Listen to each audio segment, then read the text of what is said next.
Welcome to the deep dive, where we cut through the noise and get straight to the heart of what you need to know. As we dive into this, I want you to just imagine that electric atmosphere of really high-stakes international football match. Picture the tension, where every single pass, every tactical decision could change everything for a team. We're talking about the FIFA Club World Cup 2025, and today we're zooming in on a truly pivotal Group A showdown into Miami versus FC Porto. Yeah, those moments, they really define a tournament, don't they? When these huge teams clash, the pressure is just, well, it's immense. And it's fascinating seeing how they cope, or sometimes how they don't. Exactly. So for this deep dive, we've got a really comprehensive breakdown of the match. It includes detailed overviews, even like a proposed video script walking through the key moments. Our mission really is to unpack the tactics, the star power, those dramatic twists, and obviously the final result of this really anticipated game. We're basically giving you the shortcut, right? The essential info, so you walk away feeling like you actually know what went down. Think of it as getting all the key insights, the aha moments, maybe those surprising little facts that stick with you, and all without having to, wade through hours of analysis yourself. Okay, so let's get into this match then. The stage was set for June 19th, 2025. Mercedes-Benz Stadium in Atlanta, USA. Quite a venue. Oh, absolutely. A stadium fitting for the Club World Cup. But what really cranked up the pressure here was the situation in Group A. Both Inter Miami and Porto, they'd drawn their first matches 0-0, Miami against Al Ahly, Porto against Palmeiras. So this wasn't just another group game. No, it felt like a bit of a must-win, didn't it, to get some real traction? Definitely. Huge pressure on both sides, not just for points, but to, break that goal drought. Someone needed to break the ice. So how does that kind of start those 0-0 draws? How does that usually impact a team's approach for the next game? Does it make them more cautious or maybe more aggressive? That's a great question. It often creates this real tension. You don't want another draw, obviously, but you also really don't want to concede early and make things even worse. So on one side, you had Inter Miami. They came in with their big guns blazing. The sources confirm Messi, Suárez, Busquets, all back in the starting 11. And Jordi Alba too, right? He was back. Yep, Jordi Alba back as well. So that's Miami's core, their absolute heartbeat. Their return signaled a clear intent, to attack. And the big news, Yeah. the thing everyone was talking about beforehand, was Messi. Mascherano, the coach, specifically confirmed he was fit and playing. So with Messi definitely starting, expectations must have just shot up. But did his presence actually force Porto to change their whole game plan? Or was it more about just hoping his individual brilliance would shine through? How did that affect things? Well, that's a really good point, because while Messi's quality is, well, undeniable, Porto definitely came prepared. They set up in a pretty structured 5-3-2 formation. And what's interesting there isn't just that it's defensive, but how it was meant to work against Miami's stars. They basically created this dense block in the middle, 5 defenders, 3 midfielders, trying to just suffocate that space where Messi, Suárez, Busquets like to operate. Ah, okay. So it wasn't just parking the bus. It was a specific tactic to deny the middle. Exactly. Force them wide. Funnel the attack into areas where maybe Porto felt more comfortable defending. It's a calculated risk, Trust your defensive line. Look for those quick counterattacks when you win the ball back. Right. So you got Miami loaded with attacking talent up against this very disciplined, structured Porto defense. And when the game started, you could almost feel the weight of those previous 0-0 draws, couldn't you?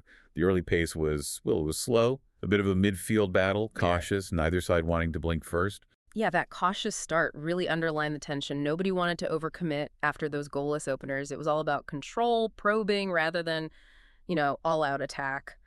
But eventually, something had to give. And when it did, it felt so typically Miami. The breakthrough goal, it came from that connection, the one everyone knows. Messi to Suárez. Yeah. Around the 25th minute, Messi just threads this perfect through ball, cuts right through Porto's lines, and Suárez, clinical finish. Classic Suárez. Vintage stuff. A moment of pure brilliance breaking down that organized defense. And once Miami got that goal, Porto had to change things up, didn't they? They did. How did they respond tactically? Well, their wingbacks started pushing really high, almost like extra wingers at times, trying to create overloads out wide, stretch Miami's defense, exploit maybe the space Miami's own fullbacks left. It was aggressive, logical, trying to find a way back in. But Miami held firm, didn't they? Yeah. And we absolutely have to talk about their goalkeeper, Ustari. He was incredible in that first half, made some massive saves. Oh, yeah. He was definitely a hero. Multiple crucial stops, point-blank saves, kept their lead intact when Porto looked certain to score at least once or twice. And adding to the drama, Messi had actually hit the woodwork earlier too. Mhm. So many near misses, heroic saves. Mhm. That first half had a bit of everything. It really did. Built the tension beautifully. And Ustari's performance was absolutely key to Miami leading at the break. But that tension, it just ramped up even more in the second half. And this is where our source material, it throws in something a bit odd. The equalizer, the goal that leveled the score, it's listed as Madrid's equalizer. Yeah, you heard that right. Madrid. Now, obviously, this is Inter Miami versus Porto. But, for this deep dive, we stick strictly to the sources we have. And that detail was in there. It's an interesting little quirk in the data. Maybe a typo, who knows. But the key point for the story of this match is the score was leveled. 1-1. Drama ramps up again. Absolutely. Forget the label for a second. The impact was huge. And the reactions right after that goal were quite telling. Mascherano, Miami's coach, he talked about Messi, said he was fit and fired, kind of affirming Messi's importance, maybe trying to keep spirits high after conceding. Makes sense. And Busquets, what was his take? Busquets assessed the match as evenly matched, which, after an equalizer like that, it probably felt that way. It highlights just how tough Porto were making it, how tight the contest really was. So level game, tension high. Yeah. How did it finally end? Well, when that final whistle blew, the scoreline read, Inter Miami 2, FC Porto 1. So Miami found a winner. They did. It tells you it was tight, hard-fought, but Miami managed to break through again, get that crucial second goal. That's massive for them. Their first win in the group, right? Incredibly significant. First win in Group A, broke the goal drought, put 3 vital points on the board, totally changes their momentum after those opening draws. And sets them up for what comes next. They've got Palmeiras in the final group game, I think. That's right. Another huge test, the group finale against Palmeiras, with potentially a spot in the knockouts on the line. Okay, so let's just recap this quickly. Inter Miami, they used their star power. It showed some real grit, didn't they? To get a vital win in what sounds like a really tough Group A match, they navigated Porto's tactics, that 5-3-2. Yeah, overcame that weirdly noted equalizer and just found a way to win under pressure, showed they could grind it out. So for you listening, think about what this means for Miami's journey in the Club World Cup. How much confidence does a win like this give them? That momentum boost heading into the Palmeiras clash. It could be huge. It's more than just points. It's that feeling of finding a way to win again. And maybe that leads us to the final thought for you to chew on. Given how tough Porto made it with their discipline structure, maybe the big takeaway for Miami isn't just relying on their stars, but maybe it's about adapting when plan A, going through the middle, gets shut down.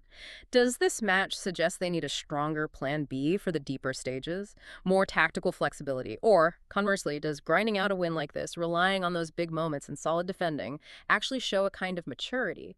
Is that enough to take them further? What's going to be key against Palmeiras? Definitely something to think about.